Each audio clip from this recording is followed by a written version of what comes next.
Good day mga tropa. Ito na naman po tayo sa isang video.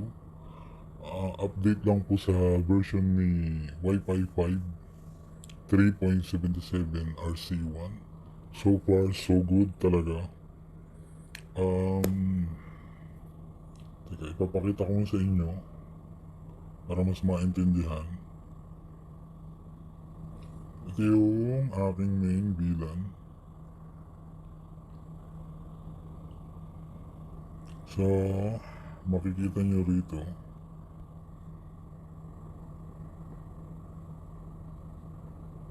Wait lang. Hintayin lang natin mag-load.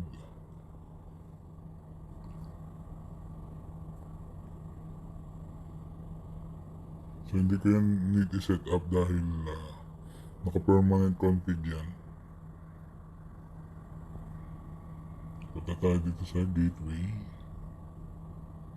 Port VLAN. Makikita nyo na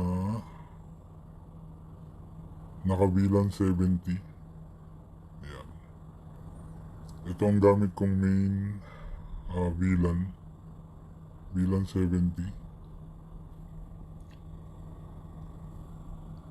So para makita, login tayo sa admin. Or kahit dito na lang sa client side.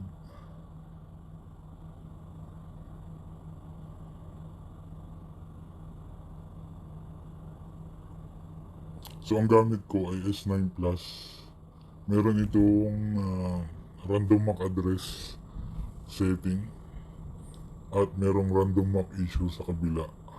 Kung halimbawa, galing ka dito sa VLAN 70. So, ito yung details. Screenshot lang muna natin.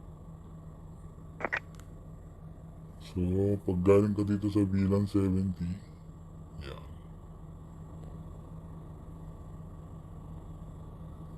Saan ba yung time? Yan, 305 years. Tapos lumipat ka sa VLAN 22, mawawala yung time. Need mong i-manual, punta ka muna sa VLAN 70. Tapos, ito, kailangan mong makuha muna to. Tapos, lilipat ka sa VLAN 22. I-reload mo itong page na to. Yun, babalik yung time mo. Pero dito sa Wi-Fi 5, napaka-smooth ng transition.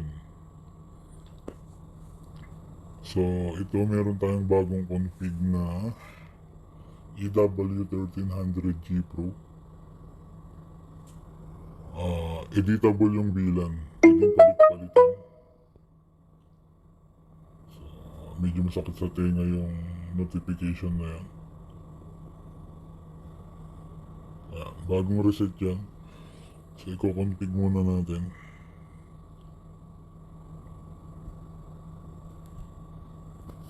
Ito na yung latest and last version ng EW1300G Pro.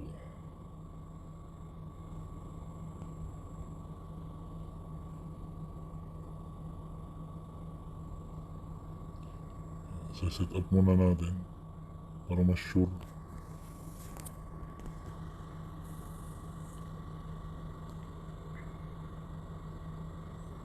Ayan. Wait lang natin yan. So, balik tayo dito sa VLAN 70.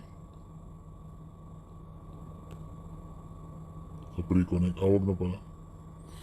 Dito na mag-setup na tayo ng ating bagong AP. Gagawin natin VLAN 22.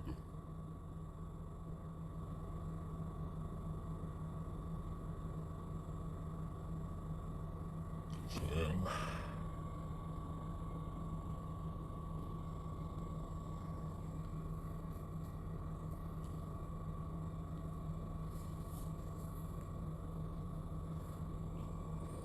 Siyempre, wala yung internet. Dahil gagawin natin yung AP na naka VLAN 22 tag. Makikita nyo mamaya yung VLAN tag niya.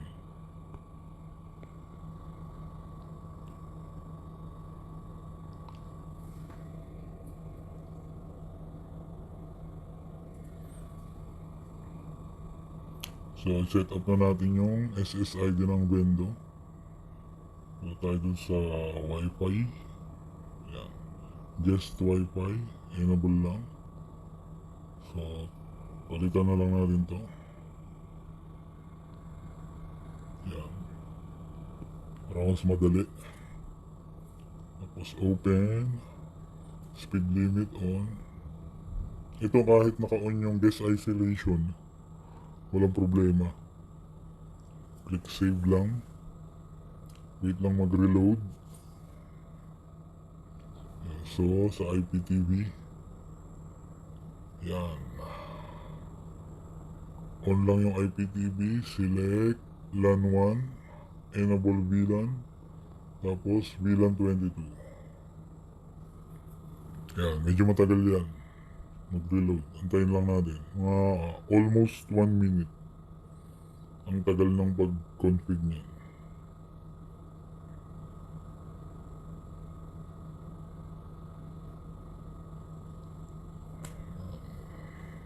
Or hanggang lumabas yung sinet natin na, ayan na, lumabas. Lalabas pala talaga agad dyan. Kasi una nang naset yan eh. So, antayin lang natin yan.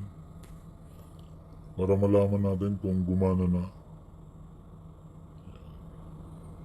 Huwag refresh ng refresh dahil magluloko yung config. Yan. Antayin lang natin magkaroon ng ano. Ay, lumabas yung webpage. Ay, mali pala. Hindi pala yan.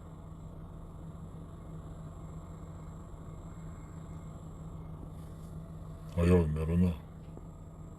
So, check natin kung nakabilang 22 na ba. Ayan, nakabilang 22 na. Normal bilang mode. Yellow port ISP. LAN 1 Bento port.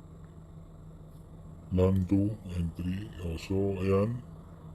Sa LAN 1 daw yung Bento. So, check natin kung may nakalagay sa LAN 1. Ayan, may nakalagay sa LAN 1. Which is bilang 22 tag. Ayan, nakita nyo naman dun sa admin kanina, nakabilang 22 yan. So, kahit walang ISP to, gagana pa rin yung bilang yan dahil dumaan yan sa main VLAN switch na nakabilang tag 22. So ngayon, titignan natin kung mawawala ba yung time or hindi. Galing sa VLAN 70, itong ayan o, nag-sign in siya. Oh, see? Kinuha niya rin yung time. Tignan natin kung nakabilang 22 nga ba siya. Kanina, ito siya. Ayan o, bilang 22 na. Kanina bilang 70, yung years, ayan, 305 pa rin. Kasi ayan, smooth na smooth. Version 3.77, 3.577 RC1. So ayan, kahit lumipat-lipat ka ng station, bilang 70, bilang 22, walang problema. So try natin, palitan natin ang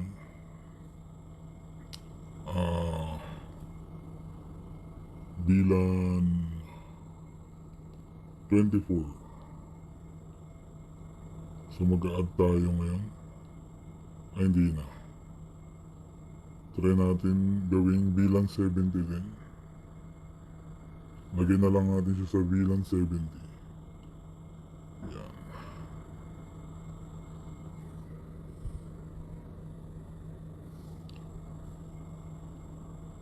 Oh, wala na. Hindi na siya makakonect. Kasi galing siya sa bilang 22. Pumunta sa bilang 70. So, hindi na yun makakakonect. So, need natin palitan ng VLAN ID. Yung ating EW1300G na AP. So, dito.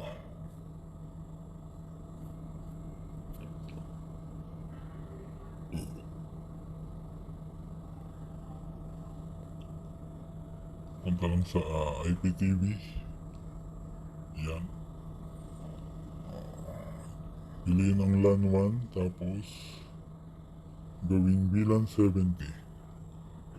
Antayin lang mag-reload. Huwag refresh ng page. Magluluko yung config. Mag-wait lang ng at least 1 minute. More or less. Pero mas maganda 1 minute talaga. Para sure.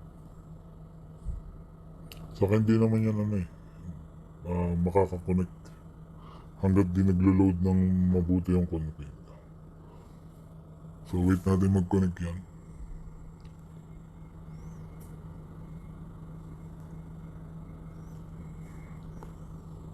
Kasi galing ng VLAN 22, naging VLAN 70. Subukan natin kung gagana. Ayan. Hindi pa nagre-reload yung config.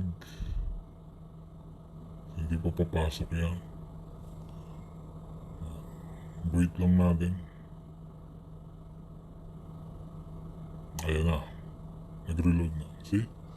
Pasok na. So IP na ng vendor na kukuha. Check natin kung VLAN 70 na siya.